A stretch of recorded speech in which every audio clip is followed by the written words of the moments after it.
బాగా ఎంజాయ్ చేస్తున్నారా? మంచి పండుగ వాతావరణంలో ఉంది ఈరోజు. ఇంత పండుగ వాతావరణం నేను ఎక్కడ చూడలా.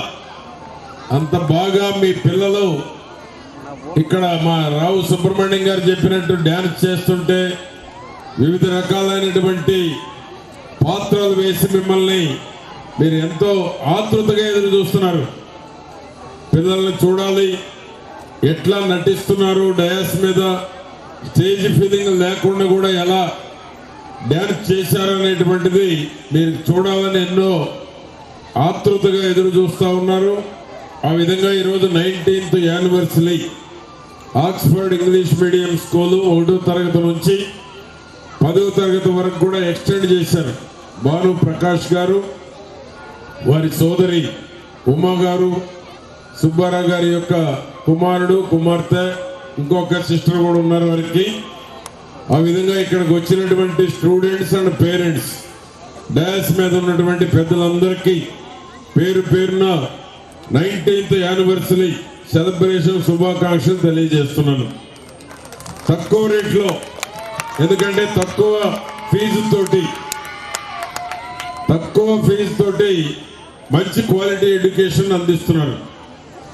ఆ విధంగా మీకు కూడా బయటికి వెళ్ళే పని లేకుండా, బస్ ఎక్కే పని లేకుండా, ఆటోలో స్కూల్ ఆక్స్ఫర్డ్ మీకు ఇక్కడ ఉండటం మీ అదృష్టం అనే తెలియజేస్తున్నాను. గట్టిగా వారిని అభినందించవలసిందిగా కోరుతా ఉన్నాను.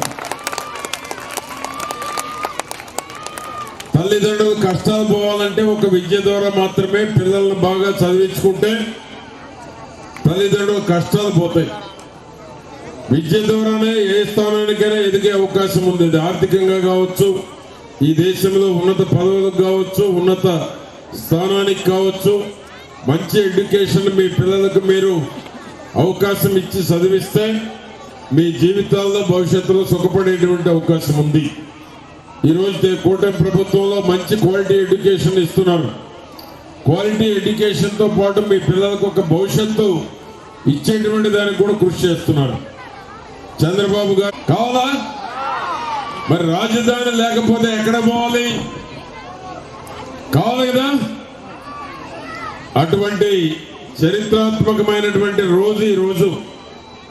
నిన్న లోక్సభలో, ఈరోజు రాజ్యసభలో అమరావతి బిల్లుని భవిష్యత్తులో కూడా రాజధాని మార్చకుండా, జగన్మోహన్ రెడ్డి ఆలోచనలకి దురాలోచనలు కలగకుండా ఈరోజు ఒక చరిత్రాత్మకంగా అయినటువంటి బిల్లుని పార్లమెంటులో మోడీ గారి నాయకత్వంలో ఆమోదింప చేయటం జరిగింది.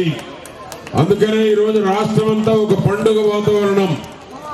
ఈరోజు ఆక్స్ఫర్డ్ స్కూల్లో కూడా ఒక పండుగ వాతావరణంలో ఈ కార్యక్రమాన్ని మనం జరుపుకుంటూ ఉన్నాం.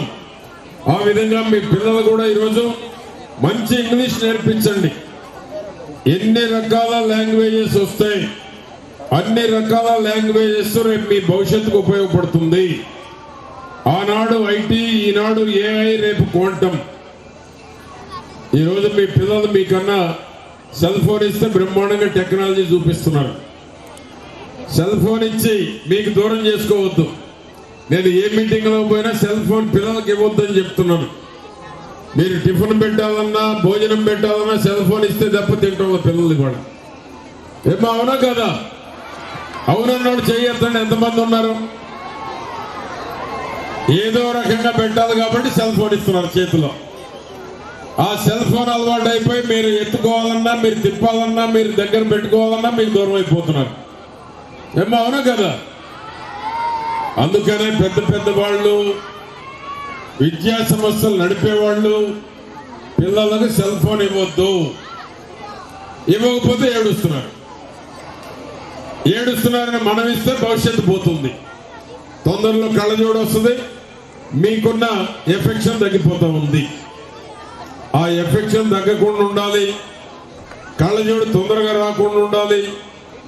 వారికి చిన్నప్పుడు ఉండేటువంటి మమతానురాగాలు దూరం కాకుండా ఉండాలి. నేను ఎందుకు చెప్తున్నానంటే ఏ స్కూల్కి వెళ్ళినా ఇదే చెప్తున్నాను. నాకు బాగా ఇంటెలెక్చువల్ అదే చెప్పాడు. పిల్లలకు సెల్ ఫోన్లు ఇచ్చి తల్లిదండ్రులు, పిల్లలేమో సెల్ ఫోన్తో సరిపోతా ఉంది. తల్లిదండ్రులేమో సీరియల్స్, సినిమాలు, ఓటీటీలో చూస్తున్నారు. ఎవరి దారి వాళ్ళది అయిపోతుందని చిన్న వయసులోనే ఎవరి దారి వాళ్ళది అయిపోతా ఉంది. అది కాకుండా ఉండాలి అంటే పిల్లలకి సెల్ ఫోన్ దూరంగా ఉండాలి. ఏదో 5-10 నిమిషాలు ఇస్తే పర్లా. నిద్ర లేచిన దగ్గర నుంచి నిద్రపోయేంత వరకు కూడా సెల్ ఫోనే ఉంటే అది ప్రమాదకరం అవుతుంది. కాబట్టి ఈరోజు ఆక్స్ఫర్డ్లో మంచి క్వాలిటీ ఎడ్యుకేషన్ తీసుకోండి. మంచి ప్రభుత్వం ఉంది. దేశమంతా మన వైపు చూస్తా ఉంది, చంద్రబాబు గారి వైపు, పవన్ కళ్యాణ్ గారి వైపు. కాబట్టి మీ పిల్లలకి మంచి భవిష్యత్తు, మీరు చదువుకునే నాటికి మీ పిల్లలకి ఉద్యోగాలు ఎదురు చూసేటువంటి స్థాయికి రాష్ట్రాన్ని తీసుకురావాలని చంద్రబాబు గారు కష్టపడుతూ ఉన్నారు, లోకేష్ బాబు గారు కష్టపడుతున్నారు. అటువంటి ఆ విధంగా ఈరోజు పెన్షన్లు కావచ్చు, తల్లికి వందనం కావచ్చు, ఫ్రీ బస్ కావచ్చు. ఫ్రీ బస్ ఎంతమంది ఎక్కారో చెప్పండి. ఎక్కామన్నాడు చెయ్యొద్దండి. ఫ్రీ బస్సు ఎందుకు ఆడబిడ్డలకి ఫ్రీ బస్సు పెట్టారంటే మీరు కూడా బాగా కష్టపడతారో మీ మీద ఒక నమ్మకం చంద్రబాబు గారికి. మిమ్మల్ని నమ్మితే ప్రభుత్వం శాశ్వతంగా ఉంటుందనేటువంటి నమ్మకంతో ఫ్రీ బస్సు. ఏ ఆస్తి పంచినా ఆడబిడ్డల పేరు మీదనే ఇస్తున్నారు. ఇల్లు ఇచ్చినా, ఇంటి స్థలం ఇచ్చినా, ఏ అవకాశం వచ్చినా. అందుకని నాడు ఈ ఆక్స్ఫర్డ్ ఇంగ్లీష్ మీడియం స్కూల్లో 500 పిల్లలకు పైబడి ఉన్నారు. మంచి ఎడ్యుకేషన్ అందిస్తే మీరు కష్టపడి పొలాలకో మిల్లలకో వెళ్ళి ఇబ్బందులున్నా చదివిస్తున్నారు. మీ కష్టాలు పోవాలి, మీ పిల్లలకు ఒక భవిష్యత్తు రావాలి. మంచి చదువు ఉంటే మంచి ఉద్యోగాలు వస్తాయి. కోట్ల రూపాయల శాలరీస్ ఉన్నాయి. ఆ స్థాయికి ఎదగాలి అంటే మీ పిల్లలకు ఒక మంచి క్వాలిటీ ఎడ్యుకేషన్ అందించేటువంటి దానికి టీచర్స్, ఆక్స్ఫర్డ్ వాళ్ళు ఎంత జాగ్రత్తలు తీసుకుంటారో తల్లిదండ్రులు కూడా అంతే జాగ్రత్తలు తీసుకోవాలి. అప్పుడే వారికి ఒక మంచి ఫౌండేషన్, మంచి పునాది ఏర్పడి వారి భవిష్యత్తు బంగారు బాటలు వేసేదానికి అవకాశం ఉంటుందని నేను మరొకసారి మీ అందరికీ తెలియజేసుకుంటూ ఈరోజు 19th యానివర్సరీ సెలబ్రేషన్ శుభాకాంక్షలు. అందరికీ నమస్కారాలు. పేరు పేరున థ్యాంక్ యూ.